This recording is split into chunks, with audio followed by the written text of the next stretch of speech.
नमस्कार, मैं हूं संदीप कुमार और जिस जगह हम मौजूद हैं वहां एक विशेष मीटिंग चल रही थी। तो अंदर चलते हैं, आगे की ओर बढ़ते हैं तो आप देख पा रहे होंगे अंदर कैमरे के सामने देख लीजिए भाजपा और जेजेपी का गठबंधन यहां मौजूद है और इससे बढ़िया उदाहरण शायद आपको देखने को नहीं मिलेगा। लेकिन हम ये जानने पहुंचे हैं कि जो दो दल हैं दिलों के साथ मिल रहे हैं या मामला कुछ और है या फिर दोनों ने एक तीसरे दल का मन बनाया, यही जानने पहुंचे थे। तो बातचीत कर लेते हैं इन लोगों से कि क्या कुछ कहना है इन लोगों का। कैमरे के सामने दो नेता बैठे हैं, दोनों कुर्सियों पर हैं। कुर्सी का ही मामला है, लेकिन इन दोनों कुर्सियों के बीच में हम अपनी कुर्सी खुद ही रख लेंगे क्योंकि दूसरों के लिए राजनीति में भी कोई कुर्सी नहीं छोड़ता। लेकिन हम अपनी कुर्सी रख लेते हैं और बातचीत कर लेते हैं कि क्या कुछ विषय है और क्या कुछ चल रहा है।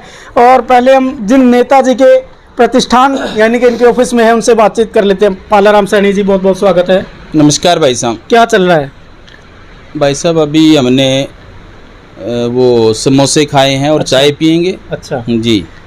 तो जेजेपी के नेताजी हैं ढुल साहब, बहुत बहुत स्वागत आपका। धन्यवाद संदीप भाई, आपका भी। और क्या रणनीति चल रही है?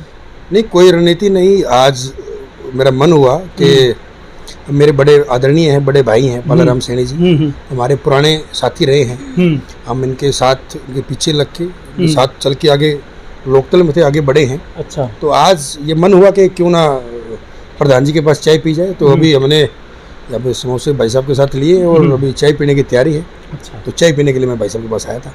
कई दिनों से चर्चा का दौर कैथल में चल रहा है कि भारतीय जनता पार्टी से पालाराम सैनी का मोह भंग हो चुका है। लेकिन इस बात और इस सवाल को सुनकर पालाराम सैनी काफ़ी दिनों से जवाब दे रहे हैं। लेकिन यहाँ पर कुछ दवाइयाँ भी आप देख पा रहे होंगे। ये दवाइयाँ शायद मेरे जैसे कुछ साथियों ने सवाल करते हुए सर दर्द कर दिया, दवाइयाँ ली जा रही है। लेकिन दवाई लेने के बाद क्या निष्कर्ष निकाला है वो जानने पहुँचे हैं। जननायक जनता पार्टी से ये जो प्यार प्रेम देखने को मिल रहा है, भाजपा छोड़ के जननायक जनता पार्टी में जाने की तैयारी है। संदीप छोटे भाई, आप की जानकारी के लिए बताता हूँ, जो जेजेपी पार्टी है, जो मेरा सैनी समाज है, अगर मैं बात करूँ ताऊ देवीलाल की या चौधरी ओम प्रकाश चौटाला की, हमारे सैनी समाज को हरियाणा के अंदर इस परिवार ने बहुत मान सम्मान दिया है। हमारे दो कैबिनेट मंत्री रहे हैं, कुरुक्षेत्र से हमारे सांसद रहे हैं। ज़्यादा बार लोकदल पार्टी से कुरुक्षेत्र से हमारे समाज का सांसद रहा है। कैथल से डॉक्टर मेहर सिंह सैनी को HPSC का मेंबर बनाया और उसके बाद उनको लास्ट में चेयरमैन भी बनाया। तो ये तो पुराने संबंध हैं। अच्छा। तो ये पुराने संबंधों को याद किया जा रहा है, नए संबंधों से क्यों किनारा कर लिया? सांसद नायब सिंह सैनी भी तो हैं, उनसे मिले कितना समय हो गया? सांसद नायब सिंह सैनी से मुझे मिले 2 साल हो गए हैं। मैं आपकी जानकारी के लिए बता दूं कि उसको तो मेरे भाई को ये भी पता नहीं है कि पालाराम सैनी जिसने कंधे से कंधा मिला के उसके चुनाव में काम किया भी वो कैथल में है भी या नहीं है, उसको तो ये भी ध्यान नहीं है कि कोई भाई पालाराम सैनी आपकी पार्टी का कार्यकर्ता, आपकी पार्टी का आपके बराबर का भाई है भी है या नहीं है।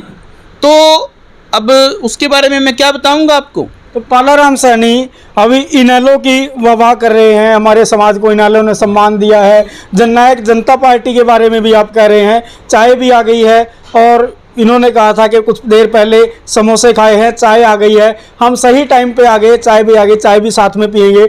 लेकिन बात करें पालाराम सैनी, जहाँ तक हमें हमारे सूत्र बताते हैं, अरविंद केजरीवाल ने भी आपका बायोडाटा मांगा है किसी से, और जिस शिक्षा के मामले में आप काम कर रहे हैं, केजरीवाल साहब भी शिक्षा की नीति पर जोर देते हैं।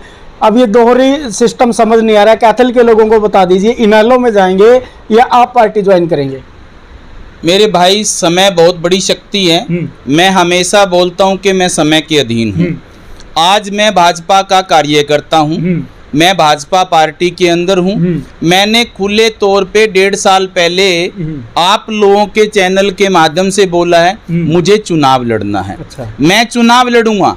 अगर भाजपा पार्टी मुझे टिकट देती है बहुत अच्छी बात है, अगर भाजपा पार्टी मुझे टिकट नहीं देती तो समय के मैं अधीन हूं, मैं आज़ाद भी लड़ सकता हूं, मैं आदमी पार्टी से भी लड़ सकता हूँ, जेजेपी से भी लड़ सकता हूँ, बसपा से भी लड़ सकता हूँ, वो तो वक्त बताएगा। हम सब वक्त के अधीन हैं, लेकिन पार्टी में जिस तरीके से मैंने मेहनत की है उस तरीके से पार्टी ने मुझे मान सम्मान नहीं दिया। तो राजू पाई से बातचीत कर लेते हैं। जहां तक हमें आभास हो रहा है, ये रणनीति जो मिलकर बनाई जा रही है, दोनों दलों को छोड़कर तीसरे पे चर्चा चल रही है। बिल्कुल ऐसा कुछ नहीं है संदीप भाई। जैसा कि भाई साहब ने बताया कि जो सैनी समाज है, सैनी समाज का और चौटाला साहब का बड़ा पुराना प्यार रहा है। जब लोकदल थी, चौधरी देवीलाल जी ने भी बड़ा मान सम्मान दिया और चौटाला साहब ने भी और डॉक्टर अजय सिंह जी ने भी। तो इस समाज का चौटाला फैमिली से बड़ा प्यार रहा है। तो मैं तो आज भाई साहब के पास आया हूँ। तो अभी मैं जेजेपी में, भाई साहब बीजेपी के अंदर, हमारा गठबंधन है, अच्छा गठबंधन है। बीच में पत्रकार आप मुझे बिल्कुल, अगर मैं तो ये कह रहा हूँ, मैं तो आपके माध्यम से कहता हूँ, अगर पालाराम सैनी जी जननायक जनता पार्टी को ज्वाइन करते हैं, ये तो हमारी पार्टी को बड़ी मजबूती मिलेगी शहर के अंदर, क्योंकि समाज सेवी आदमी है। मैं तो 30 साल से इनको देख रहा हूँ, बड़ा संघर्षरत है, बच्चा बच्चा इनको जानता है। तो जब जो इतना संघर्षशील आदमी होता है, तो अगर वो पार्टी के अंदर आए तो कोई दिक्कत भी नहीं है। बीजेपी और जेजेपी बात ये की है, अगर जननायक जनता पार्टी के अंदर आते हैं तो निश्चित तौर पर जननायक जनता पार्टी को, डॉक्टर अजय सिंह जी को, क्योंकि उनके पुराने साथी रहे हैं, तो दुष्यंत जी को, दिग्विजय जी को, निश्चित तौर पर हमारे जैसे साथियों को भी यहाँ बल मिलेगा, हौसला मिलेगा। तो इनका पुराना परिवार है, पुराना घर है। तो मैं तो कहता हूँ कि अगर बीजेपी के अंदर है, इनका मान सम्मान अच्छा कद है पार्टी के अंदर, तो अगर जननायक जनता पार्टी के अंदर आते हैं, हमें तो और हौसला मिलेगा। हमें भी शहर के अंदर एक मजबूत व्यक्ति यहाँ पार्टी के अंदर मिल जाएगा, तो इससे हमारा तो ग्राफ ही बढ़ेगा। जी। तो ये तो बात मैं कह रहा हूँ, वो अजय सिंह चौटाला या फिर उनकी पार्टी के जो लोग हैं वो सुन ले, और जो शीर्ष नेता है उनके लिए ये बात है कि जहां राजू पाई खुले तौर पर आमंत्रण दे रहे हैं कि हमारी पार्टी में आइए, लेकिन मेरा सीधा सवाल जननायक जनता पार्टी से भी है और राजू पाई से भी है कि जहां जेजेपी कहती है कि हम युवाओं को राजनीति में भागीदारी सुनिश्चित करते हैं, युवाओं को मौका दे रहे हैं, और राजू पाई ने 2017 में एक बड़ी जनसभा करके जननायक जनता पार्टी की सत्ता में भागीदारी की एंट्री खोली थी। लेकिन राजू पाई जो युवा नेता, अभी कुछ दिन पहले भी रैली की थी, आपको क्या मिला है? क्या चेयरमैन आपको नहीं बनाया जाना चाहिए था जेजेपी के कोटे से? ईश्वर सिंह के लड़के को बना दिया गया, वो विधायक बन गए, उनके बेटे को चेयरमैन बना दिया गया। आपको ये मलाल नहीं हो रहा है कि ये तो आपके लिए भी होना चाहिए था ये मान सम्मान? संदीप भाई, एक आम गरीब किसान के बेटे को टिकट देकर विधानसभा के 90 व्यक्तियों के अंदर गिनती जिन्होंने करवाई, क्या मेरे लिए वो सम्मान से कम है? चुनाव लड़े, हारे, लेकिन उसके बाद 2.5 साल का अरसा हो गया। दुष्यंत जी, दिग्विजय जी जो मेरे को मान सम्मान देते हैं, जो मेरे को प्यार देते हैं, जो मेरे काम करते हैं। अब आप ये देखिए कि 2.5 साल के बाद जिला कैथल के अंदर पहली रैली हुई है, वो भी मेरे को करने का सौभाग्य मिला है। तो जब इतना मान सम्मान मुझे दुष्यंत जी दे रहे हैं, तो क्या चेयरमैनी, तो क्या कुछ अदर पद? आदमी का कद बड़ा होना चाहिए, पद से कोई व्यक्तित्व को ज़्यादा बड़ा नहीं होता है। तो मैं इन बातों में विश्वास नहीं रखता। जो पार्टी ने जब इतने व्यक्तियों के अंदर मेरे को ये इस काबिल समझा कि ये चुनाव लड़ने के लायक है, इसको चुनाव लड़वाया जाए। आप ये देखिए कि करोड़ों करोड़ रुपए देकर टिकट मिलती हैं। हमारे जैसे साथियों को दुष्यंत जी ने, अजय सिंह जी ने, दिग्विजय जी ने आगे बढ़ाया है। हमें एक प्लेटफॉर्म दिया है कि युवा अपनी बात रखें, आगे बढ़ें, विधानसभा के अंदर जाएं। मैं चुनाव लड़ा, मैं पार्टी के अंदर, मुझे इतना मान सम्मान मिल रहा है, प्रशासन की हम इज्जत करते हैं, प्रशासन हमारी इज्जत करता है, हर व्यक्ति से हमारा तालमेल है। तो उसी बलबूते पर आज मैं प्रधान जी के पास आ चुका हूँ। अगर हम चुनाव ना लड़ते, हमारा कद नहीं होता, तो हम कौन हमें बैठने देता, कौन हमारी बातों का विश्वास करता? तो संदीप भाई, कहीं ना कहीं मैं दूसरे व्यक्ति को कभी ये नहीं करता कि उसको क्या मिला, उसको ये नहीं मिला, उसको ये मिल गया, मुझे ये नहीं मिला। मैं ये मानता हूँ कि हमें जो मिलना चाहिए था उससे भी ज़्यादा मिला है, और समय पड़ा है, बहुत लंबी राजनीति है, तो आगे मिलकर चलेंगे। मेरे को जो आज मान सम्मान, मेरे परिवार को, एक नॉर्मल किसान के बेटे को आगे यहाँ तक पहुँचाने में किसी ने इतनी बड़े जो भूमिका निभाई है, तो डॉक्टर अजय सिंह, दिग्विजय जी और दुष्यंत जी। इससे बड़ा क्या मान सम्मान है? मुझे तो लगता है बगावती तेवर दिखाने पड़ते हैं कुछ पाने के लिए। बबली साहब भी एक बार तो थोड़े बगावती तेवर दिखाने लगे थे। देखिए, जिनको बगावती तेवर दिखाने हैं, अभी परिवार है। अगर कोई हम अपने माँ बाप के पास रहते हैं तो कई बार माँ बाप भी डराते धमकाते हैं, कई बार बच्चा भी माँ बाप को ये कह देता है कि नहीं मुझे ऐसा करना है, ऐसा करें।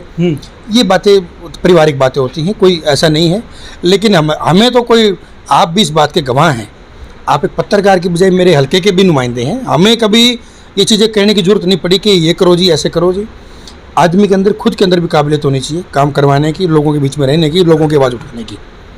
हम तो अपनी काबिलियत के दम पे चलते हैं और हमें इतने अच्छे नेता मिले हैं जो हम जो भी काम देते हैं वो काम करते हैं। तो इन्होंने मुझे भी कह दिया कि आप मेरे हल्के के हैं, तो मैं हल्के की आवाज़ उठाने के लिए कह देता हूं कि जननायक जनता पार्टी चलाने वाले उन बड़े नेताओं से कि अगर ये चेयरमैनी आप इस हल्के में देते तो क्या आपकी पार्टी का ग्राफ बढ़ नहीं जाता? ये सवाल है मेरा आप लोगों से, और जवाब आप जनता जो सुन रही है वो कमेंट के माध्यम से दे सकती है। तो पालाराम सैनी जी, आप दोनों ने आज मिलकर के क्या निर्णय लिया है, या अभी भी कोई डेडलाइन रख दी गई है? छोटे भाई, हमने बैठ के बताया है, मैंने समोसे खाए हैं, चाय पी है, मीठा खाया है। तो आज का जो हमारा मिलन था ना, हमें दोनों भाइयों को मिले कई महीने हो गए थे, तो हम दोनों भाइयों ने बैठ के चाय पी है। और मेरी तो आदत है, आपको ही पता है कि मेरे पास सुबह 10 बजे से लेके और रात के 10 बजे तक 2-3 साथी आ रहे हैं, जा रहे हैं। भाईचारा रखना, और पालाराम सैनी तो भाईचारे का व्यक्ति है। पार्टी अपनी जगह है, भाईचारा अपनी जगह है। हम तो भाईचारे को मजबूत रखने वाले व्यक्ति हैं। एक पिंकी सेठ हैं, वो सुबह भाजपा के पास जाते थे, दोपहर में कांग्रेस के पास जाते थे, शाम को कहते थे मैं निर्दलीय हूँ। उन्होंने भी आजकल एक पार्टी का आशीर्वाद ले लिया। कभी आप भी ये सब तो नहीं करें, पहले जेजेपी से पूछ लें। इनेलो की प्रशंसा की जा रही है और अपना बायोडाटा आप दिल्ली आम आदमी पार्टी में भेज चुके हैं, तो ये वही वाला मामला तो नहीं है? मैंने जितनी भी बातें आपको कही हैं, एनिलो पार्टी की मैंने तारीफ की है। पूरा देश और पूरा प्रदेश गवाह है। मेरा जो सैनी समाज था, मेरे सैनी समाज को एनिलो पार्टी ने, ताऊ देवीलाल के परिवार ने, उसमें चौधरी ओम प्रकाश चौटाला, हमारे बड़े भाई अजय सिंह चौटाला, तो उन सब ने हमारे समाज को मान सम्मान दिया। पूरा हरियाणा गवाह है इस चीज़ का। मैंने तो कोई लाग लपेट की या कोई चापलूसी की बात नहीं करी है। हमारे को मान सम्मान मिला है। जब कोई पार्टी या कोई व्यक्ति मान सम्मान देता है तो हमें निसंकोच उसकी तारीफ करनी चाहिए, चाहे बेशक आज मैं भाजपा में क्यों ना हूँ। तो चलो, इस बातचीत को सुनकर के आप अंदाज़ा लगा लीजिए कि जो तेवर हैं वो क्या कह रहे हैं, और कैथल के लोग इस बारे में क्या सोचते हैं कि जहां भारतीय जनता पार्टी से जुड़े हुए पालाराम सैनी आज कुछ दलों की प्रशंसा भी कर रहे हैं, वहीं चुनाव लड़ने की इच्छा भी जता चुके हैं। तो पालाराम सैनी के बारे में आपका क्या विचार है वो भी हमें बताइएगा, क्योंकि पालाराम सैनी काफ़ी समय से समाज सेवा में जुटे हुए हैं और इन्हीं कामों की बदौलत वो अपने चेयरमैनी आप पर ये समझते हैं कि आपके साथ में मेरे संबंध है, आप परिवार हैं, और इस संबंध को आप किस तरह देखते हैं पालाराम सैनी के साथ वो भी बताइएगा। और राजू ढुलपाई जो पुंडरी विधानसभा से हैं, इनके बारे में आपका क्या विचार है? वो मान सम्मान इनको मिला या नहीं मिला, मिलना चाहिए या नहीं मिलना चाहिए? जिस चेयरमैनी का जिक्र मैंने किया था वो भी आप बता सकते हैं। इस वीडियो को ज़्यादा से ज़्यादा शेयर कर दें और आप हमें बताएं कि किस नेता से हम क्या सवाल करें, क्योंकि जवाब हम आपके लिए मांगते हैं।